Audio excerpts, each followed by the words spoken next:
Hello my fellow comrades, it is SoldierDude Gaming here, and welcome back to another Arma 3 Antistasi tips and tricks video.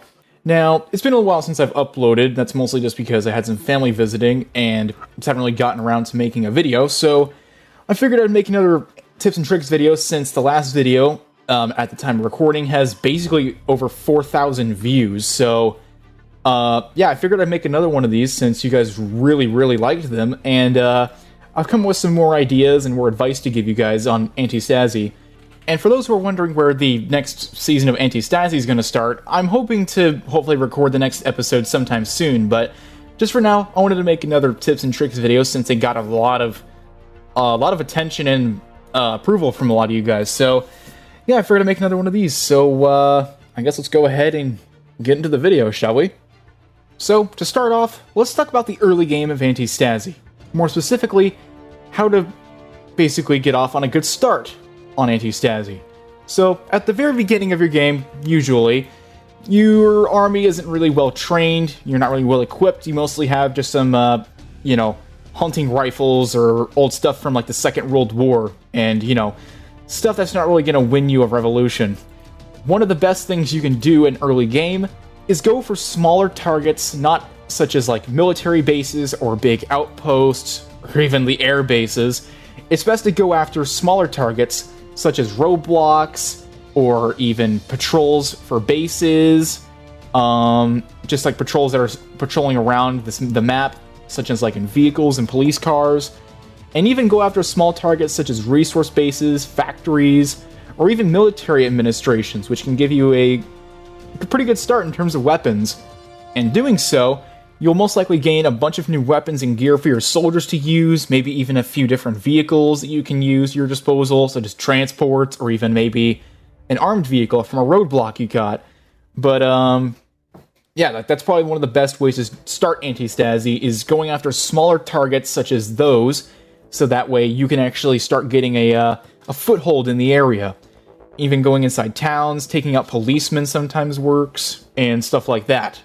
Another thing you'd probably do a lot when you're starting off is doing a bunch of side missions, as they can get you stuff that you'll desperately need later in the future, such as maybe ambushing convoys containing armored vehicles, or anything like that, rescuing prisoners from a town or an outpost, or calling in an airdrop so you can get more supplies and resources for your troops, and all sorts of missions like that.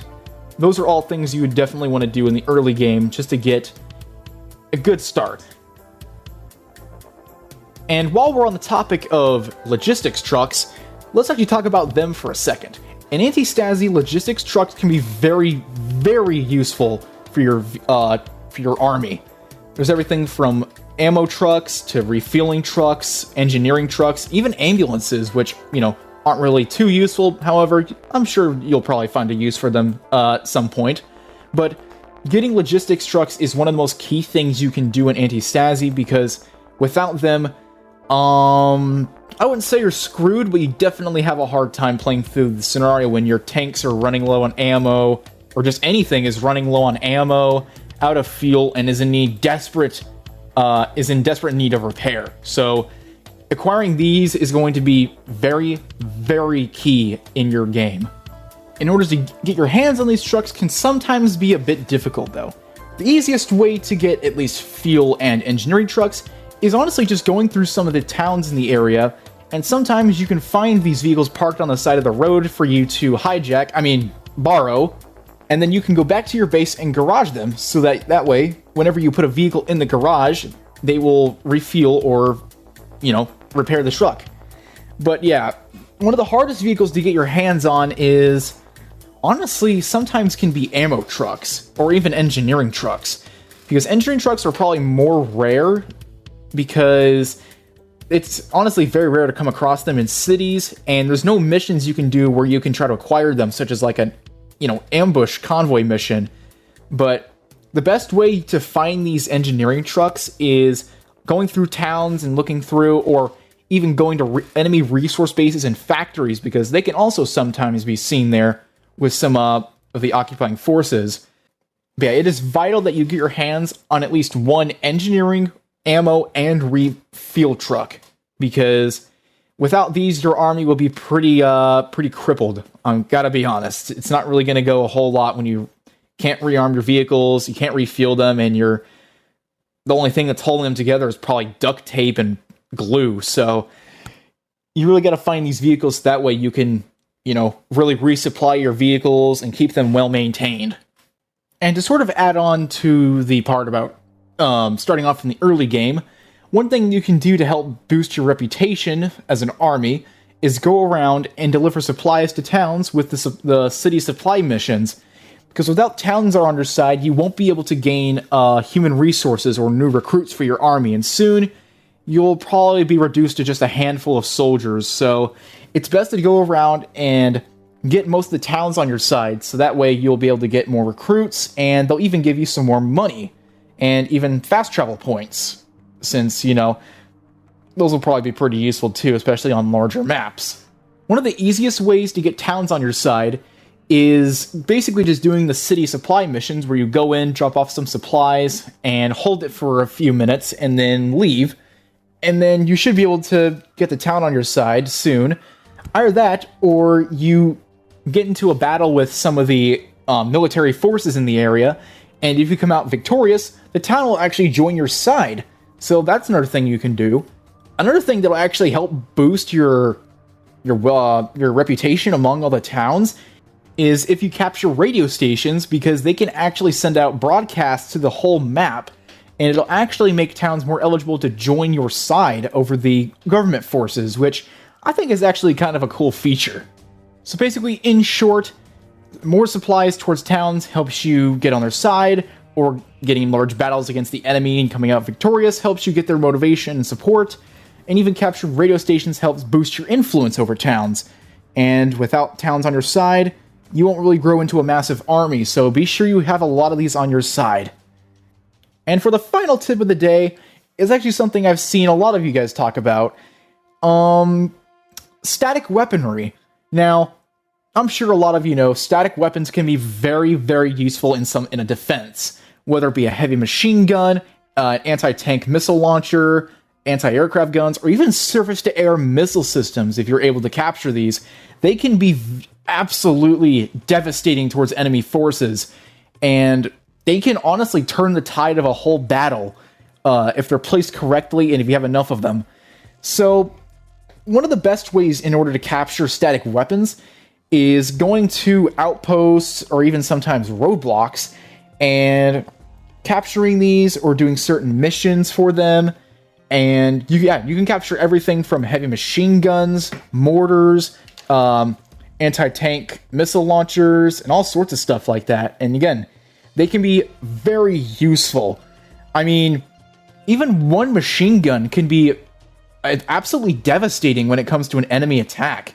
Like, that can shoot down helicopters, it can take out light armored vehicles, and god, can it be very useful against infantry. And anti-aircraft guns are probably one of the most important static weaponry in Antistasi because, the enemy loves to use helicopters, so it's good to have at least maybe one or two of these in every outpost. Or maybe not every outpost, but at least the outposts that are gonna get attacked frequently. And if you're playing with the Red Hammer Studios mods, the best anti-aircraft weapon you can get your hands on is probably the ZU-23 anti-aircraft gun, which is 2 twin-barrel 23mm cannons, and it's got the fire rate of what feels like a minigun, kinda. Not exactly, but, it feels like that. But yeah, I would definitely recommend maybe buying a few of these from your the arms dealer or your vehicle shop at the base, because, again, these are very, very useful weapons. I mean, all of them are. Machine guns, mortars, anti-tank missile launchers, they all serve a purpose, and man, can they really do some damage to enemy forces in an attack. And sometimes you can even mount these weapons on the back of your vehicles, so you can transport them around, and you could just load a heavy machine gun into the back of a transport truck, and then just go out to an outpost and attack it if you don't have any sort of armored vehicles or anything like that. And you could even load mortars in the back of transport trucks. You can have mobile artillery that can move if it's in danger. You could do a lot of stuff with the static weapons in Antistasi. It's really, really cool how you're able to implement these machine guns and other static weapons in the game, because they can, again, they're super useful, they're very reliable, and they're actually pretty cheap to buy. I gotta be honest, they're not really too expensive. And so I think that might conclude today's episode on the Arma 3 Antistasi tutorial and tips and tricks and all that, but I hope you guys enjoyed the video. Sorry that it was like a little shorter than last time, but I hope you guys are ready for the next season of Antistasi, because I know I am, and I'm sorry that I've put it off for a while. I've been wanting to make like a cinematic trailer for the start of this series, however, I'm pretty sure it's going to take way too long to make, and plus I know a lot of you are patiently waiting for the next episode, so I figured I would just go ahead and just, you know, probably just record the next season of Antistasi. So I hope y'all enjoyed this this tips and tricks video, and if you guys did like it, be sure to hit the like button, comment what was your favorite part, or even comment something that you want me to talk about in Antistasi, like something that you learned, or something you would want more help about, or even if you need help about Antistasi, you can join my Discord server down below, or even just, yeah, type a comment down in the comment section. And be sure to subscribe to my channel, as it really helps me out, and it makes me motivated to, you know, make videos like this and everything. And it just reassures me that, you know, people actually like like my content and stuff like that. So yeah, be sure to subscribe, hit the notifications bell so you know when the next video drops. And yeah, if you guys need any help with Antistasi, you can join my Discord server in the description. The link's in there. So yeah, I hope you guys enjoyed this video. My name is SoldierDude Gaming, and I will see you guys next time. Bye.